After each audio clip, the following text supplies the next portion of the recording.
Check, check, 1, 2, check, check, check.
Check 1, 2, check 1, 2. I think there's about a 20-second delay.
Call the meeting to order of the Wilmington City Council. I'd like to welcome all those who are with us here this evening, all those who are watching us at home.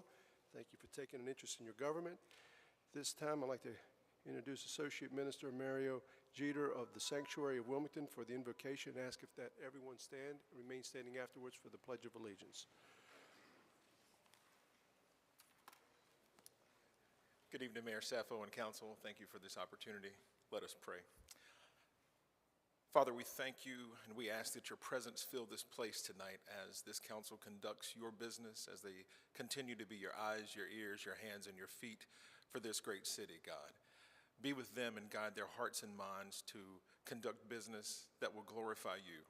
God, I understand that some might pray in different names and some don't pray at all, and that's okay too. But tonight I ask this in Jesus' name. Amen. Pledge allegiance to the flag of the United States of America and to the republic for which it stands, one nation, under God, indivisible, with liberty and justice for all.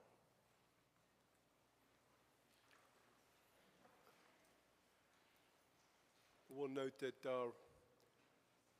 Councilmember Rivenbark is out of, will not be joining us this evening. He's away on personal business. So our first item of business is our presentation. We have presentation of several employee recognition awards. And at this time, I am going to go to the front. Madam Clerk, will you bring things and recognize some of our outstanding employees?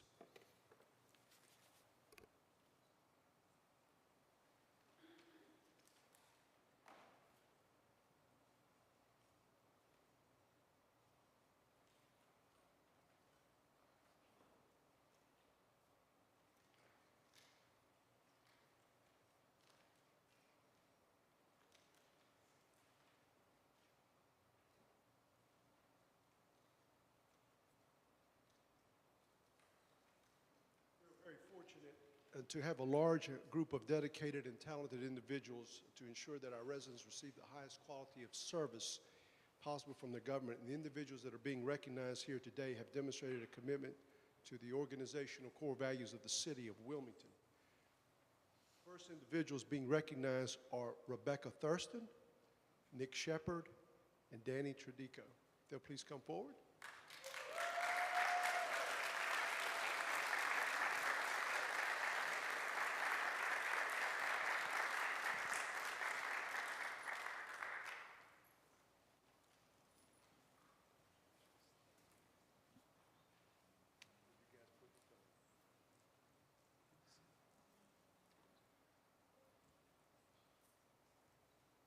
Heard these guys put Councilmember Waddell through a vigorous training today at the fire department, so congratulations. I'm not even tired. They're being recognized under the Service Award category. Rebecca, Nick, and Danny were instrumental in the recent success of the Wilmington Fire Department's Junior Firefighter Academy, and the program was held for an entire week and included rising 9th through 12th graders from this area. The camp-like experience allowed students to learn life-saving skills, including CPR, proper application of fire extinguishers, bike and pedestrian safety, and cooking safety. These fire department members coordinated and instructed the entire week-long camp, allowing for a positive experience that included mentoring and coaching. This program has continued to play an instrumental role in creating a positive environment for our youth and building an opportunity for them to have a glimpse into working in public safety. So I'd just like to say on behalf of the city of Wilmington and all of the citizens, thank you for your public service to our community and the outstanding work that you folks do day in and day out. Thank you. Rebecca?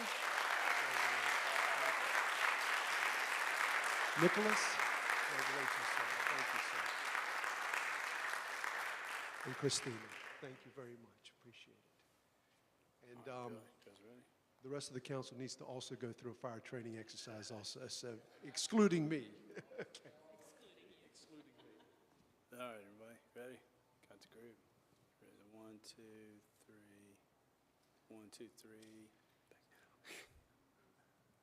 Got it, thanks.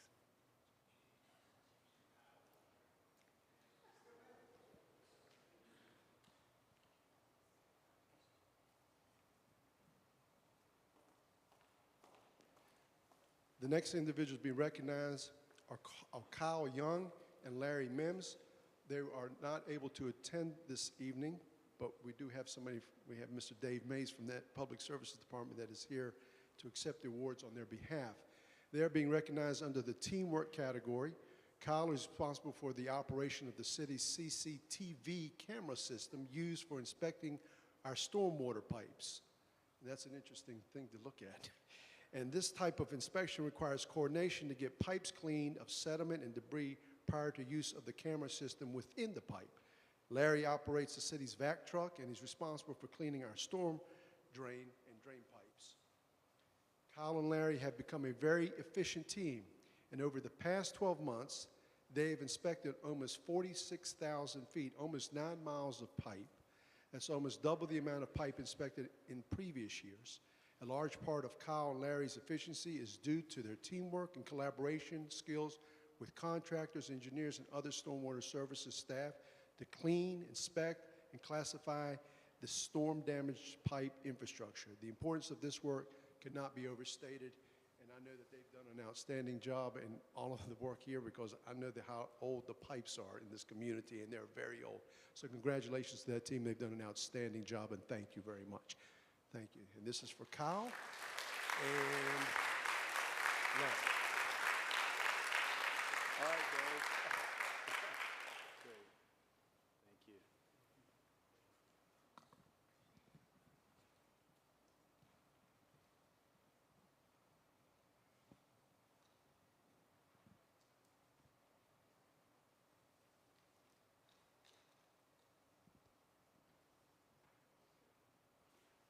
The next individual is being recognized are Lieutenant Michael Lee and Master Firefighter Nick Shepard from our fire department. They'll please come up again.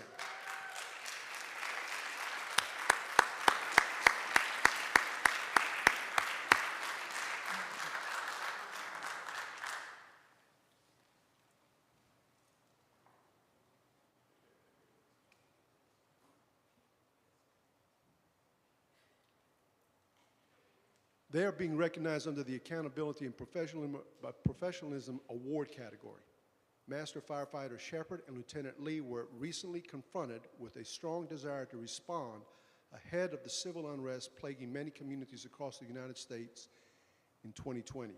Rather than doing nothing and waiting for this unrest to affect the Wilmington Fire Department, these two individuals approached the chief and offered to take the lead in assembling a team to help create a platform for open and honest discussion.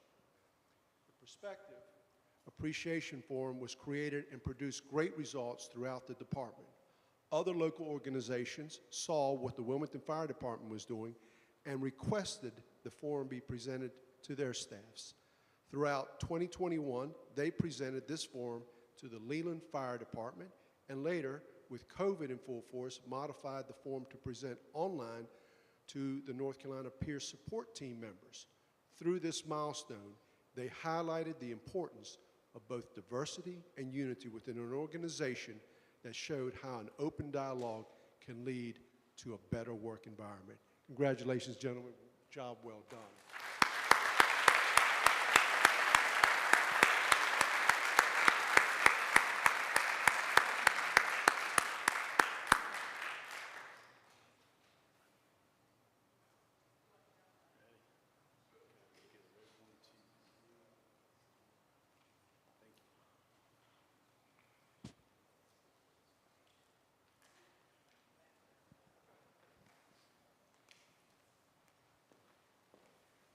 This next individual being recognized is Michelle Hutchinson.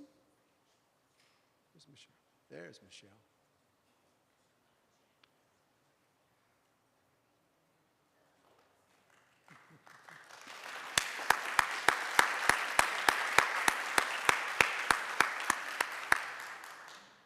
Michelle's from one of our most important departments, the IT department, because nothing gets done with IT, you know that. Michelle, that's right, exactly. Michelle's being recognized under the respect category. Michelle's supervisor received an unsolicited email from a local resident about the services he received from her. The resident was working to get a permit to build a new home for his family on a vacant lot.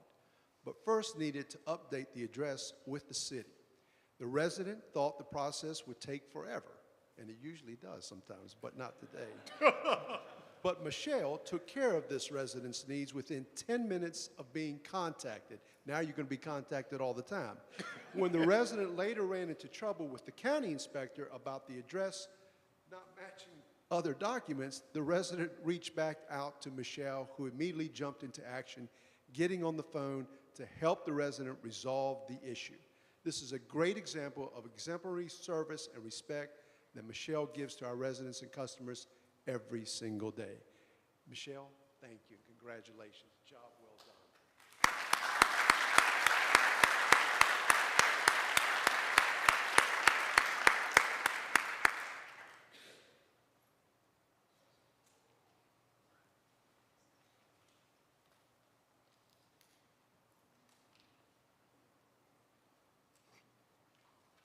The last individual being recognized is David Blue. Is David here? Yes.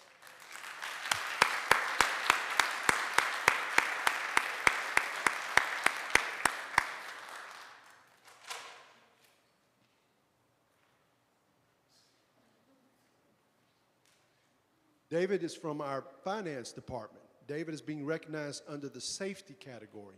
In June, a staff member began choking, and while other staff members called 911, David Blue performed the Heimlich maneuver.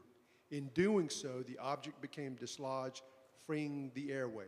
David's quick actions saved another individual's life and demonstrated the heroic work our employees do daily. And I just want to say, you saved a life. And I've heard about this story through this building many times, and I just say thank you for doing that, and thank you for taking the immediate action that you did, because we could have possibly lost an employee in our city of Wilmington, and we owe you a great debt of gratitude. Thank you, sir.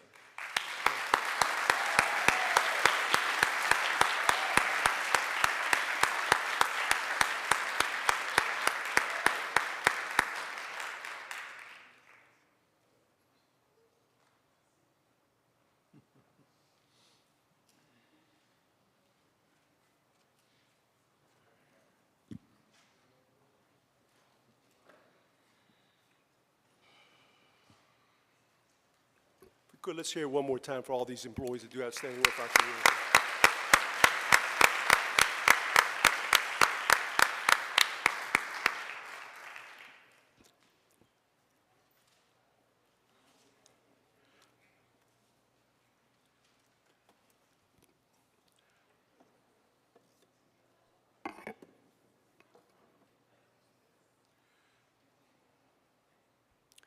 Our next order of business is our consent agenda items 1 through 6.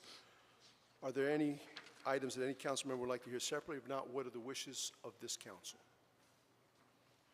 We have a motion to approve by Councilmember Spears, second by Councilmember Waddell. Discussion.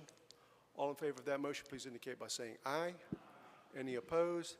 That item passes unanimously. That brings us to our next item of business, which is our public information. We have 2 speakers that have signed up to speak to us this evening. Each speaker will be allotted 5 minutes. Our first speaker is Mr. Clark Harris, preserving 83 acres of waterfront adjacent to the battleship. Mr. Harris, welcome.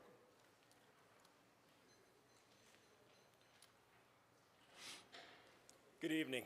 I'm Clark Harris, the Executive Director of Unique Places to Save. You may have heard about us from the Save Eagles Island information. And as he said, we have 83 acres under contract adjacent to the battleship, just south of the battleship between the bridge. We understand this is not in your jurisdiction, but we're here to invite you into the conversation. We feel like you should have a voice in what's happening so close to your city. We're also not here to ask for money. We would rather introduce ourselves and the organization and share our plan. So right now we have a $12 million grant out to the North Carolina Land and Water Fund. We just recently received our initial scoring, and based on previous successes, we think this puts us in a very competitive position to get the funding. Again, I'm Clark Harris. I grew up in Wilson, North Carolina. I have family here in Wilmington. I've been coming here most of my life, and I love visiting this town. I actually got to swim in the ocean today, so it's a big thing. I'm a nature lover by day and a family man by night. Our organization is on a mission to save unique places, as in our name. We've done this in Durham, where we conserve the highest peak in Orange County. Now we're working with the locals to create mountain biking trails. In Chapel Hill, we saved Keith Arboretum. It's one of the most diverse populations of trees in the United States, and this was slotted to be a luxury home subdivision. We're also familiar with Eagles Island. We're working on a $2.1 million restoration project in Alligator Creek, which is just west of the waterfront of Eagles Island. The reason why this project caught our attention and is making us so passionate is because it really hits all three of our focus areas. First off, ecological resilience. Wetlands are one of the most biologically diverse habitats in the world. Secondly, conservation. Anything that is this close to 140,000 residents and the close proximity to downtown has a real value for conservation. And finally, and what I consider the most important, is community enhancement. There are so many opportunities of what can be done with this property. We see a vision for a community park. Imagine walking trails that tie in with the battleship, boardwalks over the wetlands with kiosks for information, as well as a museum to educate people about the heritage of the Gullah Geechee, access to the water. And when you think about this community impact, you think about the health of the city on the whole and the community on the whole.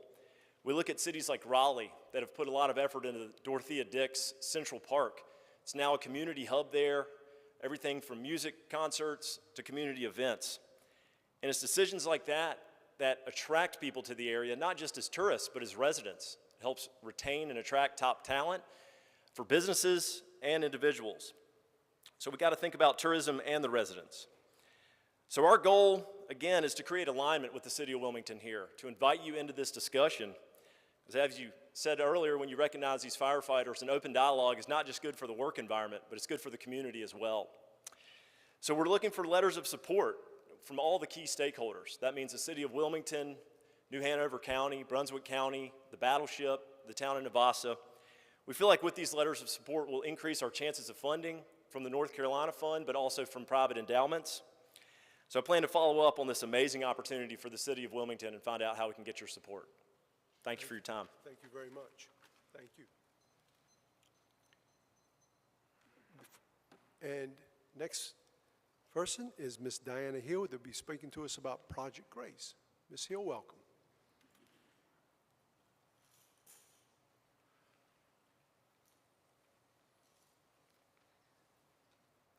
Good evening. I'm talking to you also about something that you shouldn't have any impact on. But unfortunately, the LGC, which is the funding authority for the Project Grace, received a letter from the mayor of Wilmington supporting Project Grace. Actually, when I heard Deb Hayes say that during the meeting, I thought she was once again misleading the LGC. She had been doing it for 2 hours.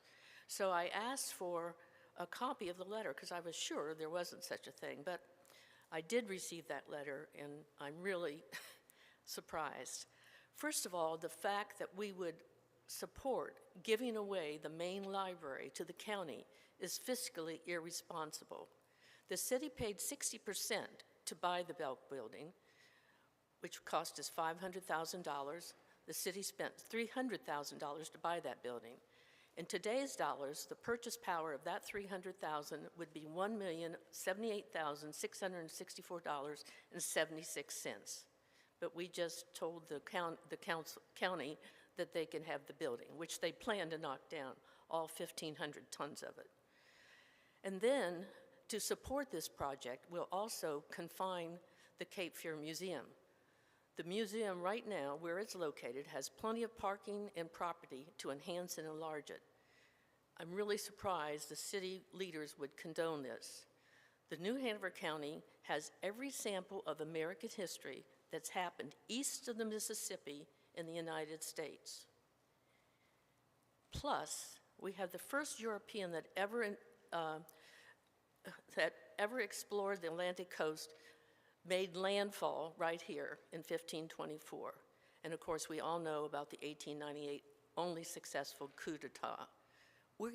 Our little county has everything that no other county east of the Mississippi has, right here.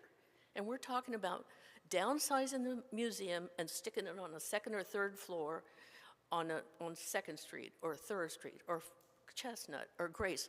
They've moved the whole thing 4 or 5 times now. Now I want to come to the Bourse building, which isn't usually my thing, but the Zimmer development, those good old Wilmingtonian family, has decided that it's not feasible to save that Bourse building. Actually, part of the misleading comments that Deb Hayes made was, oh, by the way, there is an old car dealership there. She forgot to mention that that old car dealership is on the National Historic Registry. And Travis Gilbert has said this about that, getting rid of a historic building. The fear is another contributing source lost, which will continue to erode the number of contributing resources in the Wilmington National Historic Register Historic District. If we allow this trend to continue, the boundaries of this district may shrink the next time the city of Wilmington surveys the National Registry Historic District. Only contributing resources or individually listed NR sites are eligible for the federal and tax credits. The other thing we need to know, once a developer is allowed to knock down a historic building, that sets a precedent for every other developer that might want to do the same thing. One of the things that the county has led the LGC to believe is that the city will get occupancy tax from a hotel. And they probably would if there was such a hotel. Unfortunately, there is no hotel that's moving into that block so far. So when they go to talk to the LGC about it, or even to the public about it, I'll try to be nice this time, they're fooling people. There is no hotel for $12 million to help the city of Wilmington. By supporting this project, the way it's now configured, the city is throwing away millions of dollars in investment. They're throwing away the potential income for a destination museum and potential tax dollars by lessening the contributing sources of another historic building loss. This is not fiscally responsible. And I wouldn't want one more misrepresentation that Deb Hayes said. She said that the opposition to this project is dwindling. Oh, no. Since she said that, which was, August 2nd, 203 more people have signed our petition to save the main library. We now have 1,563 signatures. And this is all on a website, so everybody isn't able to do that. I would ask that whoever sent that letter would withdraw their support for the library and museum Bourse building portion of Project Grace. Oh, that was perfect timing. Thank you very much. Thank you, Ms. Hill. Before we go to our next order of business, I do want to recognize Tarek Bokhari, the city council member from Charlotte, is with us. Tarek, welcome. Welcome from Charlotte, North Carolina. It's good to see you. Thank you.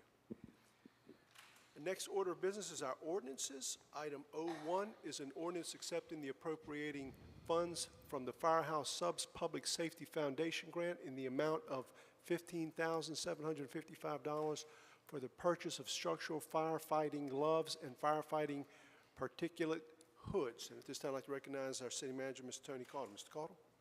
Good evening, Mr. Mayor, Madam Mayor Pro Tem, members of council. We have our distinguished Fire Chief, Steve Mason, with us, who will overview this item for us.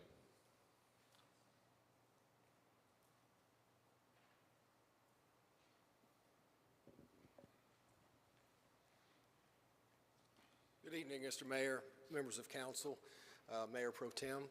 This is an annual grant that we apply for, one of the few that we have access to. It's through the company Firehouse Subs. They provide up to about $20,000 for particular items of need for local fire departments. We've actually received this grant in years past. We were actually able to buy a couple thermal imaging cameras for a couple of our apparatus at the price of about 20 grand. This grant that we have been awarded in the amount of a little over $15,000 will allow us to provide a second set of firefighting gloves and a second particulate hood as a complement to our existing personal protective equipment. This falls in line with our cancer reduction initiative and efforts. It is also money that we are combining with a $15,000 grant we got from Alchemy a number of years ago in response to an incident we had at their location. So we've taken that money along with this $15,000 and we'll use it to improving the personal protective equipment of our firefighters, and which will greatly help us in our cancer reduction efforts. Are there any questions for the chief? Okay. There are no required matching funds. This is simply a grant for $15,000. Thank you, Chief. We have a motion to approve by Councilmember Barnett, second by Councilmember Anderson. Discussion. All in favor of that motion, please indicate by saying aye. Any opposed? That item passes unanimously on first reading. Is there a motion to waive second reading? Motion made by Councilmember Waddell, second by Councilmember Anderson. Discussion. All in favor of that motion, please indicate by saying aye. Aye. Any opposed? Item passes unanimously on first as well as second reading. That brings us to item 02, which is an ordinance making supplemental appropriation to the Special Purpose Fund in the amount of $325 toward the purchase of special event insurance by the Wilmington Urban Area Metropolitan Planning Organization for the Brunswick Heritage Bike Ride. At this time, I'd like to recognize our city manager, Mr. Tony Caudle. Mr. Caudle. Thank you, Mr. Mayor. MPO Executive Director Mike Kozlowski will overview this item. Man, you're looking sharp in that new coat. Thank you, Mr. Mayor, members of council. I figured I'd wear this for the last time this summer. So, this is a donation from the Terry Benji Foundation in the amount of $325. And this donation will be used to cover the cost of insurance for the second annual Brunswick Heritage Ride. And this ride is along the county's northern portion of the Gullah Geechee Heritage Corridor. It begins at Phoenix Park in Navasta, ends at Belleville Riverwalk Park in Belleville. I'd be happy to answer any questions. Are there any questions for Mike? Okay, thank you, Mike. We have a motion to approve by Councilmember Anderson, second by Councilmember Spears. Discussion. All in favor of that motion, please indicate by saying aye. Aye. Any opposed? That item passes unanimously on first reading. Is there a motion to waive second reading? Motion made by Councilmember Waddell, second by Mayor Pro Tem Haynes. Discussion. All in favor of that motion, please indicate by saying aye. Aye. Any opposed?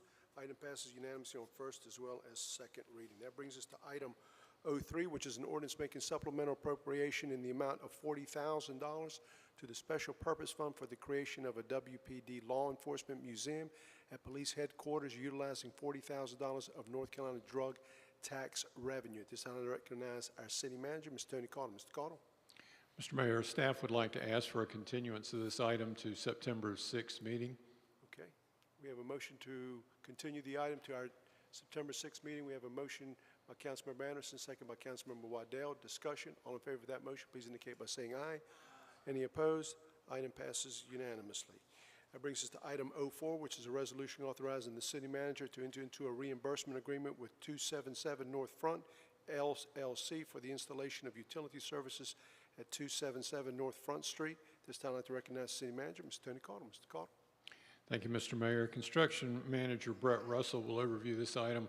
I'll note for council's consideration that 04, 05, and 06 are companion items, and Mr. Russell's explanation will serve for all three. Okay, very good. Thank you.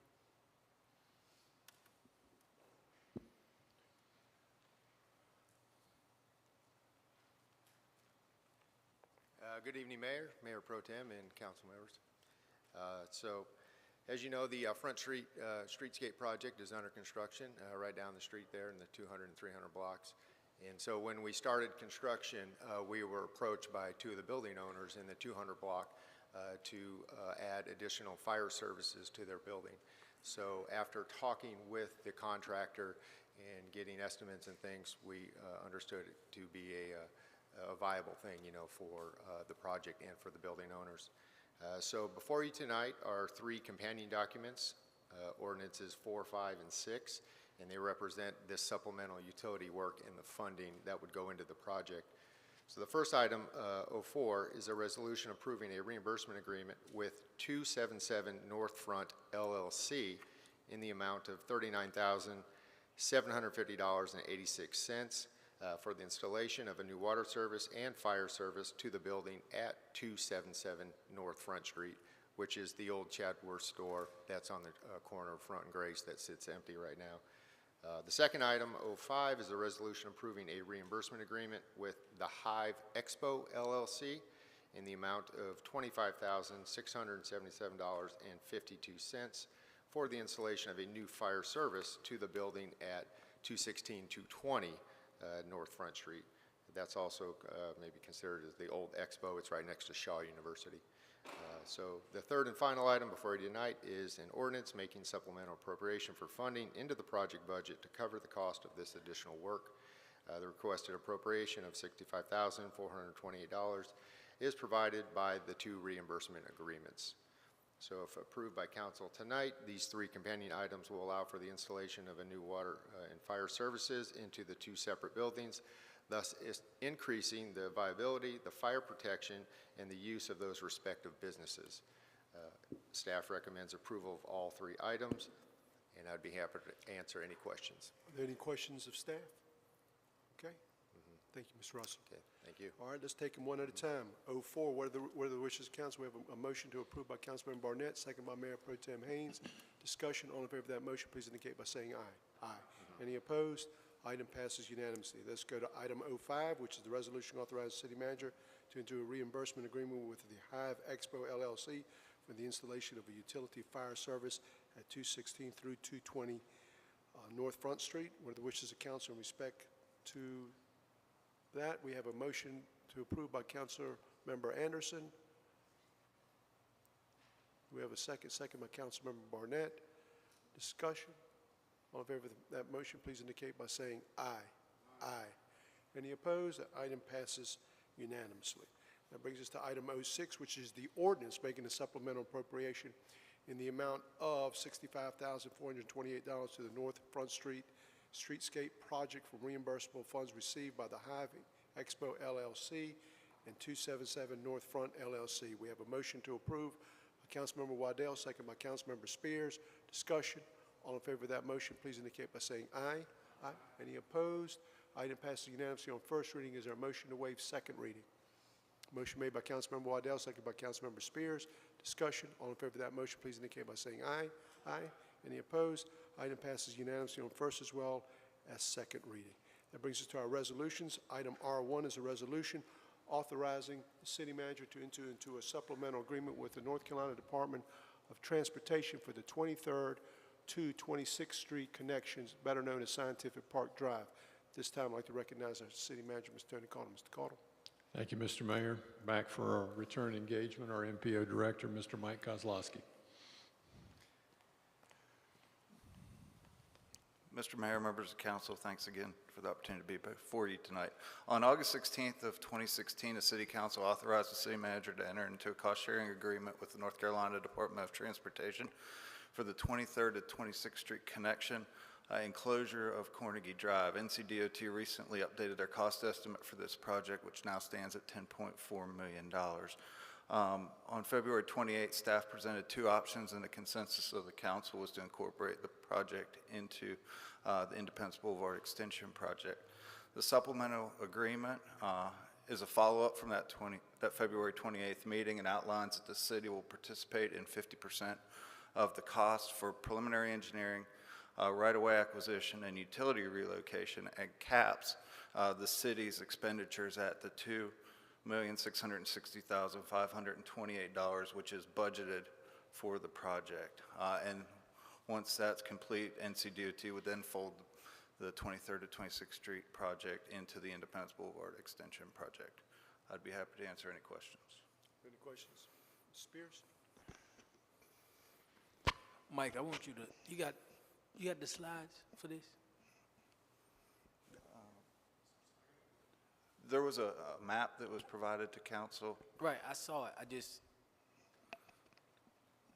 want to ask a question about slide 11 that actually shows the proposed. It road does. that's So gonna the go. original proposal would have went it would have extended from Scientific Park Drive up through this area and then tied in here, and then it would close Cornegie. DOT did an analysis of the improvements that would be required on 23rd Street if that connection were made, and the recommended alternative was to extend the road down to FedEx Drive, tie in here with the traffic signal, and then follow this alignment so you would have access to FedEx, Scientific Park, and then connect up to 26th Street. So that's my question, that it was still coming in around, like kind of. Yes, and through NCDOT's avoidance and minimization, they've been able to tie this. Their design currently shows it where there'll be no residential or business relocations. All right, thank you. Sure. Any other questions? Thank you, Mike. Thank you. What are the wishes of council in respect to the resolution? We have a motion approved by Councilmember Barnett, second by Councilmember Anderson. Discussion. All in favor of that motion, please indicate by saying aye. Any opposed? The item passes unanimously. That brings us to item R2, which is a resolution authorizing the city manager to revive and extend the interlocal agreement between the City of Wilmington, New Hanover County, and New Hanover County Board of Education relating to athletic facilities. At this time, I'd like to recognize City Manager, Mr. Tony Carter. Mr. Carter. Thank you, Mr. Mayor. Community Services Director Amy Beatty will overview this item for us. Good evening, Mayor, Mayor Pro Tem, and City Council. As the Mayor just said, this resolution would revive and extend the agreement for the interlocal agreement for the use of athletic fields among the city, New Hanover County, and New Hanover County schools. In 1996, these entities entered into the interlocal agreement that governed the use of city-owned athletic fields by the schools and vice versa as would be needed city use of county facilities. The agreement has been amended over the years primarily to account for fee adjustments, capital project funding, and to prioritize use of Legion's facilities by New Hanover High School. Legion, Robert Strange Park, and Godwin Field are the home fields for New Hanover High School and Williston Middle School. City and school staff are in the process of analyzing expenditures at respective facilities with the goal of setting the reimbursement amount by the schools to the city as close to actual expenditures as possible. While this analysis is ongoing, city staff recommends to extend the agreement for 1 year. Notably, that includes a $48,000 increase in the amount of reimbursement by the schools to the city, which will go from $532,000 to $148,000 and $532,000. Staff wants to thank New Hanover County School staff in reaching this agreement as we get further to reaching that goal of actual cost recovery. Staff met with the Legion Stadium Commission on May 16th and overviewed this strategy and received concurrence from the Legion Stadium Commission on this strategy. I'd be happy to answer any questions that you have. Any questions for Ms. Beatty? Okay. Thank you, Ms. Beatty. What are the wishes of council in respect to the resolution? We have a motion approved by Councilmember Spears, second by Mayor Pro Tem Haynes. Discussion. All in favor of that motion, please indicate by saying aye. Aye. Any opposed? Item passes unanimously. That brings us to our next item of business, which is item R3, which is a resolution authorizing the city manager to enter into an agreement with the Wireless Research Center of North Carolina for workforce development and job skill training programming to bridge the digital divide utilizing $2,500,000 of American Rescue Plan Act funding, better known as ARPA. At this time, I'd like to recognize our city manager. Yes, sir. Thank you. Jared Patterson, our Public Information Officer, will overview this item for us. Greetings, Mayor, Mayor Pro Tem, and City Council. I will do my best not to disrupt the efficiency of tonight's meeting, but we do have a short presentation for you. Following the direction of City Council and responding to Council priorities, this resolution enables the City Manager to enter into an agreement to establish a workforce development and job skills training initiative to bridge the digital divide in our city.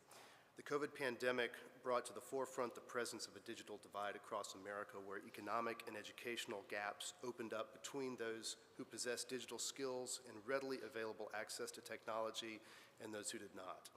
With your action tonight, it would place more residents in a stronger position for economic and educational success and improve the resilience of our local economy.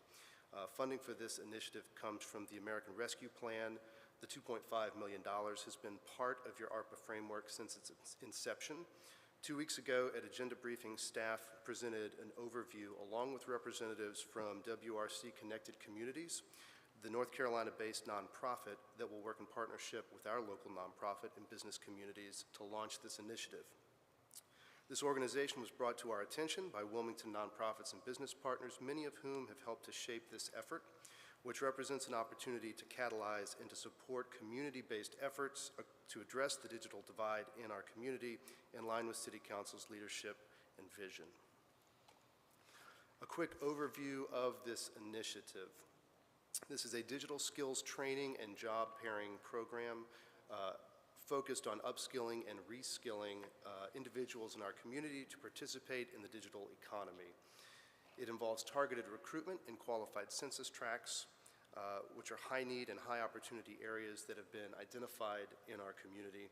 It involves talent pipeline management, which maps the local workforce to prepare for current and future needs that will inform the curriculum and align classroom to career pathways so that individuals who participate in the program are preparing for actual job opportunities that exist. The program would have an individualized curriculum developed one-on-one with a digital coach and aims to reduce barriers to participation with a more flexible delivery method than typically found with more traditional educational options. It leverages partnerships with local nonprofits and businesses. It provides new resources to our nonprofit and business communities rather than duplicating existing ones, and seeks to catalyze support for existing community-based efforts. The data-driven approach, it involves the data-driven approach and performance-based agreements with regular audits and reviews, and a pathway to future sustainability. I want to very quickly overview the participating groups that are a part of this. Step Up Wilmington will provide the physical location for job training and placement. Cape Fear Collective will be spearheading talent pipeline management, and we have CEO Megan Dennison with us here tonight. Connected Communities and Wireless Research Center will be leading the curriculum and operations, and we have here tonight Matt Bauer, who you heard from 2 weeks ago, and Gerald Hayes. Live Oak Bank has taken a leading effort in catalyzing employer participation in this, and the City of Wilmington would provide initial funding for 2 years, as well as the review, audit, and compliance support for this initiative. Very briefly, I want to point out some of the leading companies in the community that have stepped up and said that they have interest in participating in this effort, as well as the nonprofits who have committed to this as well. And we have several folks here who are able to answer any questions that you may have. Are there any questions for Jared? Mr. Waddell? It's not a question, it's really just a comment. I said it before, but there's a saying I know we're all familiar with, give a man a fish, you feed him for a day, you teach a man to fish, he's going to eat the rest of his life, and this is that in real action. And I think it's the most innovative and really the best use of ARPA funding that I've seen, probably anywhere in the state, maybe the nation. It's exciting to see the stakeholders in the community getting behind this. Really look forward to a successful project, and just excited that the City of Wilmington's got its name on it. Kudos to that, and I would also like to thank Jared and his staff and city for this community-based initiative and the way we have worked with the business community and the outreach that we're going to be doing into the community to make certain that our citizens have the job skills necessary, and the companies that need these workers get trained here in this community and get to work in those into those businesses that are here locally and are growing every single day. So good job, great work, and that's the use of these funds, and that's the way they should be used. Thank you. So we have a motion on the floor by Councilmember Spears, second by Councilmember Anderson. Discussion. All in favor of that motion, please indicate by saying aye. Aye. Any opposed? Item passes unanimously.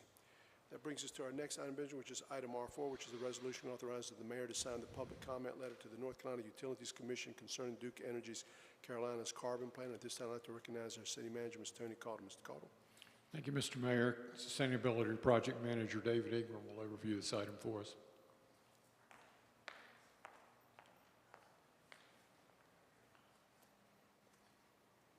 Good evening, Mayor, council members. Before you tonight is a resolution to sign a joint comment letter to the North Carolina Utilities Commission regarding Duke Energy's recently filed Carolinas Carbon Plan. Similar to steps taken by Wilmington in 2021 with regard to Duke Energy's 2020 Integrated Resources Plan, this is an opportunity for Wilmington to once again join with other North Carolina communities to share our climate action goals, as well as communicate how the Carolinas Carbon Plan can best support those goals. The joint comment letter is a collective effort to advance our government's clean energy and greenhouse gas reduction targets. By joining other North Carolina communities to comment on the Carolinas Carbon Plan, Wilmington has an opportunity to advocate for more clean energy to our electricity grid. And we also have the chance to highlight the need for support with local affordable energy efficiency programming and expanded electrical vehicle infrastructure programs. This recommendation is consistent with council actions and directly supports many of Wilmington's climate-focused resolutions. This recommendation also supports the first step action items as identified by the Ad Hoc Clean Energy Task Force. And the item was presented also to our Clean Energy Advisory Committee at their August 8th meeting just last week, where a vote unanimously was recommended that Wilmington sign this joint comment letter. Staff recommends the passage of this item, and I'm happy to answer any questions you may have about it. We have a question here, Mr. Anderson. I guess this is Groundhog Day. Yesterday, kind of the same conversation. Yes, sir. And I know sometimes when we hear stuff the day before, it's not something we can really polish or change, and I can appreciate that. I guess my problem is I love the goal of this. I think I wish there was some way.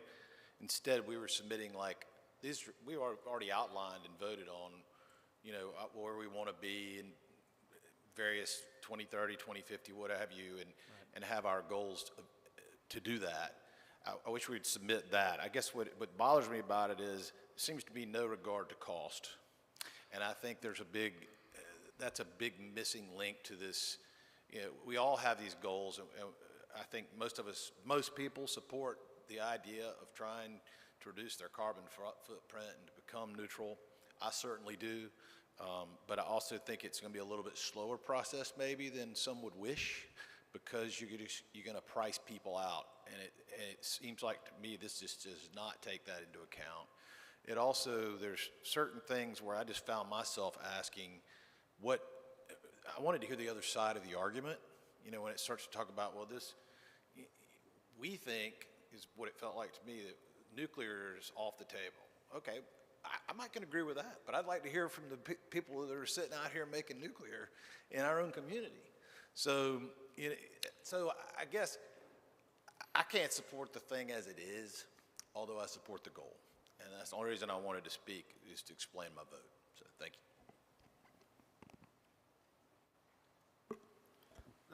Again, echoing Councilmember Anderson's comments, I'm all for building a sustainable future for our city, and I think we're doing that. I think we've outlined those items. I'd like for us to stand alone and kind of stand strong on the items that we have, rather than just dovetail into something because a bunch of other cities are doing it, and kind of see us stand up in a little more autonomous manner. But seems a little bit redundant in nature, and so I'm certainly with Councilmember Anderson on this, but appreciate you bringing it to my attention. Thank you. Dave, I just want to also make a comment. I know that when we created this task force, and me and Councilmember Spears were the joint people on that task force, one of the things that I was very adamant about was to make certain that the business community was at the table, which they were with the Chamber of Commerce, and I also wanted to make sure that Duke Energy was at the table, and they were. And I know y'all had a lot of interaction with Duke as to their goals and objectives, and the objectives and the goals of the city of Wilmington. And to Councilmember Anderson's point in respect to the cost, and that was a serious discussion that we had, and in addition to that, I was concerned about it, speaking with the city manager at that time, Sterling Cheatham, is how do you get to the carbon, the reduction of carbon emissions of 100% by the time frame that we had without driving up the cost, as Mr. Anderson has alluded to. That's one of the reasons we set the timetable at 2050, taking into consideration the different technology that comes into consideration, and ultimately the decision in respect to if we spend that money on clean energy or not comes down to this body that sits right here, whether we appropriate that funding or not. We all worked together with Duke in good faith. They were a great partner at this, gave us a lot of insight, gave us a lot of working knowledge about some of the issues and things that they were working on. And what I loved about the group, it was a bipartisan group with business, environmentalists, individual citizens that came to the table to make this a reality. Every city in this country is trying to do something in regards to somehow reduce greenhouse emissions. Some are doing it faster than others. I know some of the cities on the West Coast are much more militant in getting to it faster than anybody on the East Coast. But we're doing our part just like anybody else. And I think these are just recommendations, or at least letting Duke know what other communities and cities are doing throughout the state, plus the fact that Duke has a requirement of, 12 to 20% of alternate types of energy creation within their framework of their business plan. And so this kind of ties in with, yes, it could be nuclear, and that was a concern that people had because we have the nuclear power plant down in Southport and the amount of energy that it generates. It has a lot to do with all of the different aspects of what people are looking at, from wind to solar to better efficient cars, to all of the things that we're all talking about today. So I'm going to support this. I know this is just a recommendation, and to let the Duke people know what each community in this state is doing to improve the greenhouse emissions of every community in the state. And by no means are we forcing anybody's hand to this. Mr. Mayor, I hear what council's saying, and if you could give us an extension on this item to September 20th and let us see if we could tailor it a little more. I'd like to make sure that we had unanimous support from council if we could do that. Sure. It would be far more effective. Okay. Well, we have a motion to continue the item by Councilmember Spears, second by Councilmember Anderson. Discussion. All in favor of that motion, please indicate by saying aye. Any opposed? Item passes unanimously. That brings us to item R5, which is a resolution authorizing the mayor to sign the letter of support and join the Eastern and Central North Carolina Clean Fuels Coalition. This time I'd like to recognize City Manager, Mr. Tony Cottle. Mr. Cottle. Backed by popular demand, David Ingram. Thank you. This item for your consideration is opportunity to sign another letter but this is for us to join the Eastern and Central Carolina's Clean Fuels Coalition. The Clean Fuels Coalition was created by the U.S. Department of Energy to reduce transportation-related emissions and improve air quality, and it's coordinated here in North Carolina by the North Carolina Clean Energy Technology Center with NC State. There are no cost impacts with joining this coalition. Some of the resources and benefits that are available to Wilmington through this coalition would include technical assistance, including training and fleet assessments, education and outreach initiatives, including workshops, conferences, marketing campaigns highlighting the benefits of using clean transportation technologies, as well as eligibility for some clean transportation grants that we would normally not be available for us to apply for if we weren't part of this coalition. Joining the coalition was brought before the Clean Energy Advisory Committee as well at both their June 13th and July 11th meetings, and again got their unanimous support, as it would also support some of the recommended action items that again came out of the Clean Energy Task Force earlier in 2019-2020 timeframe.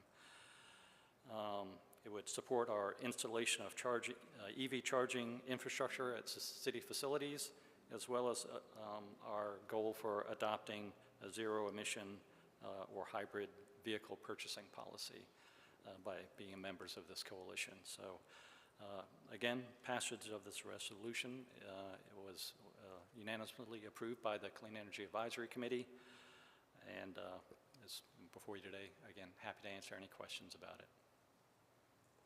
Any questions? Okay. What are the wishes of council in respect to the resolution? We have a motion approved by Mayor Pro Tem Haynes, second by Councilmember Spears. Discussion. All in favor of that motion, please indicate by saying aye.